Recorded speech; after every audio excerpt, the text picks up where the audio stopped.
यह कहानी एक जवान लड़के की है जो कामयाब होना चाहता था, लेकिन उसकी पुरानी गलतियां और भविष्य की चिंताएं उसके रास्ते में बाधा बन रही थीं।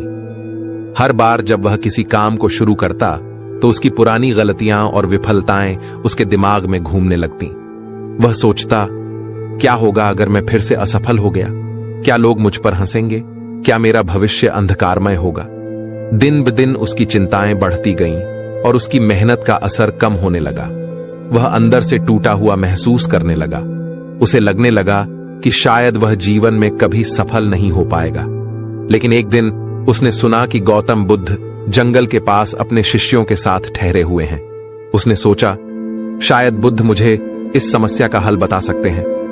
वह बिना समय गंवाए जंगल की ओर चल पड़ा। लंबी यात्रा के बाद वह बुद्ध के पास पहुंचा और उनके सामने अपनी सारी समस्याएं रख दी। लड़के ने कहा, महात्मा, मैं सफल होना चाहता हूं, लेकिन हर बार जब भी मैं कोई काम करता हूं, पुरानी गलतियां और भविष्य की चिंता मेरे मन में घर कर लेती हैं। इस वजह से मैं अपने काम पर ध्यान नहीं दे पाता और बार बार असफल हो जाता हूं। कृपया मुझे कोई उपाय बताइए। बुद्ध ने मुस्कुराते हुए लड़के से कहा, तुम्हारी समस्या साधारण है, लेकिन उसका हल भी तुम्हारे भीतर ही छिपा हुआ है। एक बार एक किसान था जो खेतों में काम करता था। उसकी आदत थी कि जब भी वह हल चलाता तो पीछे मुड़कर देखता कि उसने कितना काम किया है। इस वजह से उसका ध्यान आगे के काम पर नहीं रहता और हल की दिशा गलत हो जाती। क्या तुम समझ रहे हो कि मैं क्या कह रहा हूं? लड़का थोड़ा उलझन में था। उसने कहा, महात्मा, मैं पूरी तरह से नहीं समझा।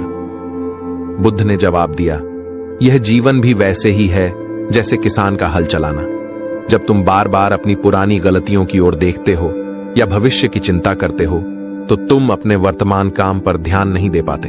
यदि किसान पीछे देखता रहेगा तो वह खेत सीधा नहीं जोत पाएगा और उसकी फसल खराब हो जाएगी। इसी प्रकार यदि तुम अपने अतीत या भविष्य में उलझे रहोगे तो वर्तमान में जो मेहनत तुम कर रहे हो वह व्यर्थ हो जाएगी। लड़के ने समझते हुए सिर हिलाया और कहा, लेकिन महात्मा, मैं अपने अतीत और भविष्य की चिंता कैसे छोड़ूं? बुद्ध ने एक गिलास पानी उठाया और कहा, इस गिलास को पकड़ो और इसे नीचे रख दो। जब तुम इसे छोड़ोगे तभी तुम्हें राहत मिलेगी। इसी तरह अतीत और भविष्य को भी छोड़ दो। जब तुम अपने मन को वर्तमान पर केंद्रित करोगे तो सफलता स्वतः तुम्हारे पास आएगी। लड़का अब सब कुछ समझ चुका था। उसने प्रण लिया कि वह अब से सिर्फ वर्तमान में जिएगा और अपने अतीत या भविष्य की चिंताओं को छोड़ देगा। उसने बुद्ध का धन्यवाद किया और वापस अपने जीवन में लौट आया। धीरे धीरे उसने अपने काम पर ध्यान देना शुरू किया, बिना किसी डर या चिंता के। उसकी मेहनत रंग लाई और वह अपने क्षेत्र में सफल हो गया। फिर काफी समय बाद एक और नौजवान महात्मा के पास आया और बोला, महात्मा, मैं बहुत परेशान हूं, कृपया मेरी समस्या का कोई हल बताइए। अगर ऐसा ही चलता रहा तो मैं अपना मानसिक संतुलन खो बैठूंगा। बुद्ध ने कहा, अरे ऐसी क्या बात है, तुम क्यों परेशान हो? अपनी परेशानी बताओ। वह लड़का कहता है, मेरे मन में न चाहते हुए भी बार बार अनावश्यक चिंताएं घर कर लेती हैं। मैं हर बार गहरी चिंता में डूब जाता हूं और अक्सर सो नहीं पाता। मैं जानता हूं कि वे चीजें जरूरी नहीं हैं, फिर भी उनका ख्याल मेरे मन में बार बार आ जाता है। कृपया मुझे बताएं कि मैं इन चिंताओं को कैसे रोकूं। बुद्ध मुस्कुराए और बोले, इतनी सी बात से तुम इतने परेशान हो गए? एक बार एक भिखारी एक सेठ के घर पहुंचा और सेठ से कुछ दान मांगने लगा। सेठ आया और अपनी जेब में हाथ डाला, लेकिन उसकी जेब से कुछ भी नहीं निकला। उसने दोनों जेबों में हाथ डाला, फिर भी कुछ नहीं मिला। निराश होकर वह घर के अंदर गया। वहां उसे कुछ भी नहीं दिखा। तत्पश्चात उसने अपनी पत्नी को आवाज दी, अरे सुनती हो, देखो भिखारी आया है, कुछ हो तो इसे दे दो या खाना खिला दो। लेकिन कोई जवाब नहीं आया। अंदर जाकर देखा तो उसकी पत्नी घर पर ही थी, लेकिन सेठ को समझ नहीं आया कि क्या करना चाहिए। बगल में एक थाली पड़ी थी, उसने वह थाली उठाई और भिखारी को दे दी। भिखारी खुशी खुशी चला गया। जब पत्नी वापस आई, सेठ ने पूछा, तुम कहां गई थी? भिखारी आया था, मुझे उसे कुछ दान देना था, लेकिन मेरे पास कुछ भी नहीं था, इसलिए मैंने थाली उसे दे दी। पत्नी चिल्लाई, अरे तुम्हारा दिमाग खराब हो गया है क्या? वो थाली चांदी की थी और बहुत कीमती थी। तुमने उसे भिखारी को दे दी। जल्दी जाओ और उसे मांग कर वापस लाओ। सेठ घर से बाहर निकला और भिखारी को ढूंढने लगा।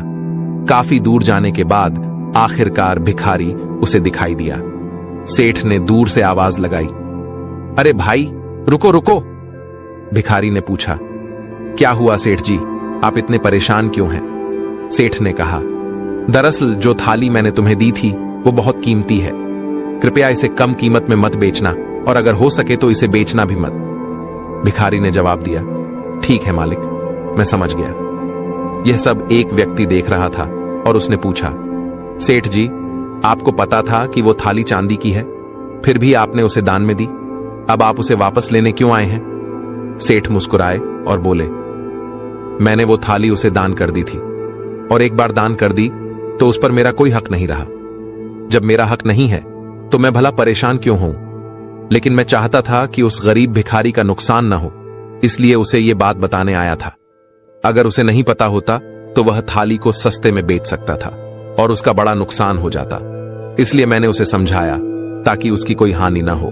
बुद्ध ने कहा, समझे? मन भी इसी तरह से अनावश्यक चीजों से परेशान रहता है। तुम केवल उन्हीं बातों को बार बार सोचते हो जिनका कोई समाधान नहीं होता। ज्यादा सोचना समस्याओं का हल नहीं है। मन को यह यकीन दिलाना सीखो कि वास्तव में कुछ भी गलत नहीं हुआ है। जब मन चिंता में होता है तो सही और गलत का फर्क करना मुश्किल हो जाता है और तुम गलत फैसले ले लेते हो। इसीलिए अनावश्यक चिंता छोड़ देना ही तुम्हारे लिए लाभदायक है।